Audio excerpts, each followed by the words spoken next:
Hello दोस्तों, स्वागत है एक बार फिर से आप सभी का हमारे YouTube चैनल एसएस इलेक्ट्रीशियन पर।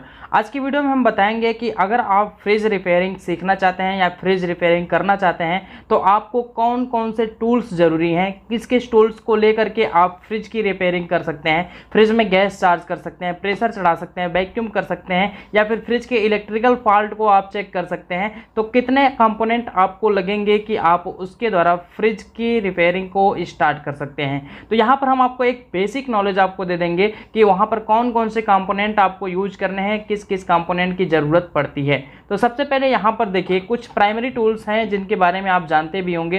तो यहाँ पर देखिए एक हमारे पास टेस्टर है जिसका काम होता है फेज लाइन को चेक करना, तो इसको हम साइड में रखते हैं। तो यहाँ पर जितने भी टूल्स बताए जा रहे हैं आप एक पेज पर नोट भी कर सकते हैं और उसको आप किसी दुकान से खरीद सकते हैं। तो यहाँ पर देखिए एक हमारा हो गया टेस्टर। उसके बाद यहाँ पर एक कॉम्बिनेशन प्लायर आपको चाहिए, तो कॉम्बिनेशन प्लायर भी हम साइड में रखते हैं। कॉम्बिनेशन प्लायर से आप जानते हैं बहुत सारे काम किए जाते हैं। एक स्क्रू ड्राइवर चाहिए, स्क्रू ड्राइवर बड़ा या छोटा आप ले सकते हैं।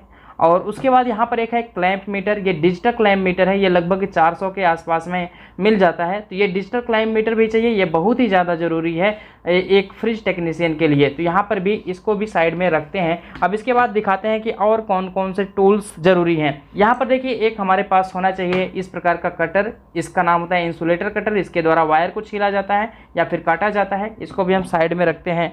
अब इसके बाद हम अगले कंपोनेंट्स को और दिखाएंगे, तो वो भी आपको लेना ज़रूरी है।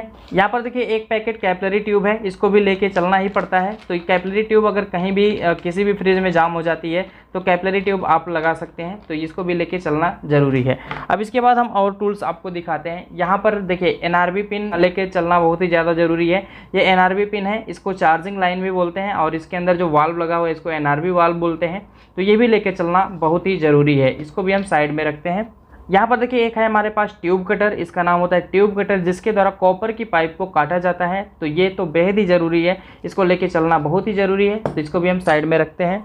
अब इसके बाद यहाँ पर अगला टूल्स है, ये है हमारे पास टेफ्लॉन टेप। इस टेफ्लॉन टेप का ज़रूरत हमेशा पड़ता है।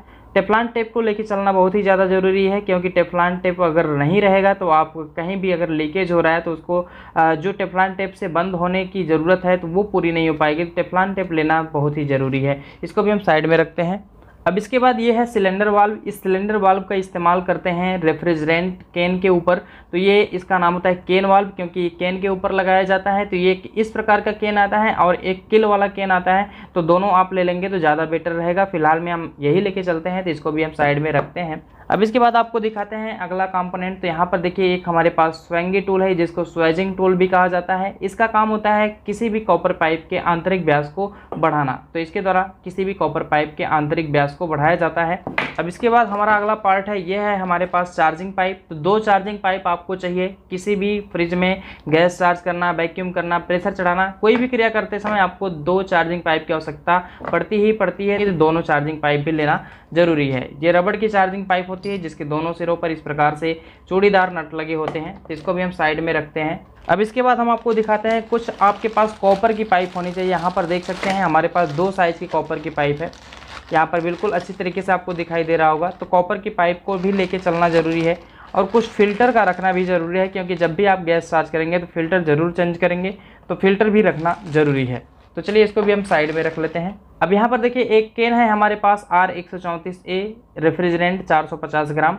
ये तो R134A है, आप R600 भी और हाइड्रोकार्बन भी लेके चल सकते हैं। तो फ्रिज में गैस चार्ज करने के लिए बस इतना ही अवेलेबल है, R134A, R600 और उसके बाद हाइड्रोकार्बन। 3 गैसें ज़्यादा पड़ती हैं फ्रिज में, तो आप इन कैन को लेके चल सकते हैं। एक एक कैन सबका ले लेंगे तो ज़्यादा बेटर रहेगा, तो इसको भी हम साइड में अब रख लेते हैं। अब इसके बाद अगला कंपोनेंट है हमारा ब्यूटेन गैस। ये हमारी ब्यूटेन गैस है, जिसको LPG गैस भी बोला जाता है। ये फ्लेमेबल गैस है, इसी गैस के द्वारा हम वेल्डिंग करते हैं। तो यहाँ पर देखिए ये हमारे पास ब्यूटेन गैस है, एक कैन ये 100 रुपये का पड़ता है लगभग, इसको भी हम साइड में रखते हैं।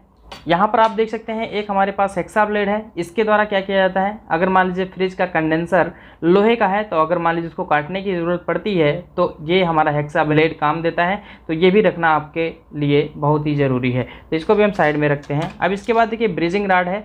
इस ब्रीजिंग रॉड का तो रखना बहुत ही ज़रूरी है, क्योंकि इसी ब्रीजिंग रॉड के द्वारा हम वेल्डिंग करते हैं कॉपर की पाइपों को या फिर कॉपर लोहे की पाइपों को इसी के द्वारा हम वेल्डिंग करते हैं।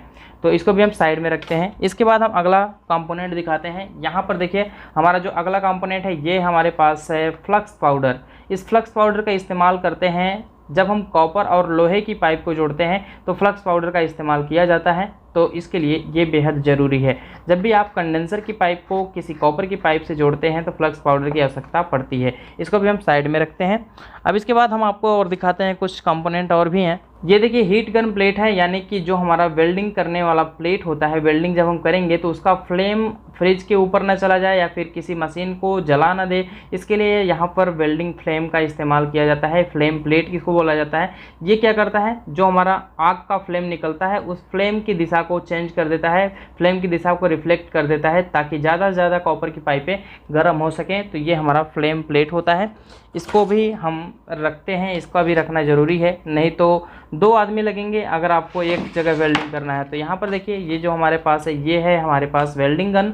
इस वेल्डिंग गन का इस्तेमाल हम इसी ब्यूटेन गैस के कैन में करते हैं। यहाँ पर इसको लगाएंगे, इसको खोल करके, तो ये यहाँ पर लग जाएगा। तो इसका नाम होता है वेल्डिंग गन और इसका नाम होता है फ्लेम प्लेट। तो इसको भी हम साइड में रख लेते हैं। अब इसके बाद हम आगे के कंपोनेंटों के बारे में बात करते हैं। यहाँ पर देखिए 1-2 आपके पास माचिस होनी चाहिए या फिर आप लाइटर भी रख सकते हैं, क्योंकि बार बार वेल्डिंग गन को जलाना पड़ता है। और यहाँ पर देखिए ये हमारे पास मीटर है, गेज मीटर। ये लो प्रेशर गेज मीटर है, यानी कि कंपाउंड गेज। इसके द्वारा हम सारे काम कर सकते हैं। अगर फ्रिज का ही केवल काम करना है तो इसके द्वारा हम प्रेशर, वैक्यूम और गैस चार्ज तीनों प्रक्रियाएं कर सकते हैं। तो ये प्रॉपर है फ्रिज के लिए, तो इसको भी हम साइड में रखते हैं। तो अब यहाँ पर अगर प्रेशर गेज की बारे में बात करें तो प्रेशर गेज का लेना ज़रूरी नहीं है, इसी गेज के द्वारा सारा काम हो जाता है। तो इसको भी हम साइड में रख लेते हैं। अब इसके बाद हमारे पास एक टूल्स और है, इसका नाम है फ्लेयरिंग टूल। इस फ्लेयरिंग टूल का इस्तेमाल तो फ्रिज में ज़्यादातर नहीं है, लेकिन इसको लेके चलते इसलिए हैं क्योंकि अगर मान लीजिए कोई पाइप छोटी सी है, उसमें व्यास बढ़ाना है तो हाथ के द्वारा वो नहीं पकड़ी जा सकती, तो इसीलिए यहाँ पर फ्लेयरिंग टूल का इस्तेमाल करते हैं। फ्लेयरिंग टूल का ये वाला पार्ट ब्लॉक कहलाता है और फ्लेयरिंग टूल का ये वाला पार्ट योक कहलाता है। तो इसका ज़्यादातर काम स्प्लिट एसी के आउटडोर में या इंडोर में पड़ता है। तो यहाँ पर फिलहाल में इसका यूज करेंगे, लेकिन कुछ ही कामों के लिए, जैसे किसी पाइप को होल्ड करना, पकड़ना, तो इसका काम इसके लिए हो सकता है। तो इसको भी हम साइड में रखते हैं। ये हमारा फ्लेयरिंग टूल है। अब इसके बाद हम आपको दिखाते हैं, एक हमारे पास रेगमार पेपर होना चाहिए। रेगमार पेपर किस लिए? किसी भी धातु की पाइप को जोड़ना होता है तो वहाँ पर कुछ वैक्स आ जाते हैं, कुछ ऐसी चीज़ें आ जाती हैं, कुछ गंदगी आ जाती है जिसको साफ़ करना होता है। तो इसको साफ़ करने के लिए यहाँ पर रेगमार पेपर का इस्तेमाल करते हैं। तो रेगमार पेपर भी आपके पास होना ज़रूरी है। अब इसके बाद हम आपको दिखाते हैं और क्या होना ज़रूरी है। यहाँ पर देखिए सबसे ज़्यादा इम्पॉर्टेंट ये है वर्कशॉप कंप्रेसर। तो वर्कशॉप कंप्रेसर भी आपके पास होना बेहद ज़रूरी है। अगर आपके पास वर्कशॉप कंप्रेसर नहीं है और वैक्यूम पंप है तब भी कोई बात नहीं है, वैक्यूम पंप भी रहे या फिर वर्कशॉप कंप्रेसर रहे तब भी आपका काम चल सकता है। यहाँ पर हमारे पास वर्कशॉप कंप्रेसर है, हम इसी से काम करते हैं। तो वैक्यूम पंप अगर है तो आपका और भी बेटर है, वैक्यूम पंप नहीं है तो आप वर्कशॉप कंप्रेसर ले सकते हैं। वर्कशॉप कंप्रेसर द्वारा सिस्टम में प्रेशर और वैक्यूम कर सकते हैं। तो ये हमारा बहुत ही इंपॉर्टेंट पार्ट है वर्कशॉप कंप्रेसर। तो ये हमारा जो कंप्रेसर है ये टिकमसा कंपनी का है, F1 सीरीज़ का कंप्रेसर है। यानी कि अगर हम LG के कंप्रेसर के बारे में बात करें तो लगभग 42 नंबर का कंप्रेसर है। तो इस प्रकार से हमारा जो जितने भी कंपोनेंट थे फ्रिज में गैस चार्ज करने के हमने आपको दिखाया। तो आई होप हमने जितने भी कंपोनेंट को यहाँ पर दिखाया आप नोट कर लिए होंगे। तो ये वीडियो आपको कैसी लगी कमेंट करके ज़रूर बताइएगा। मिलते हैं नेक्स्ट वीडियो के साथ, तब तक के लिए धन्यवाद। जय हिंद।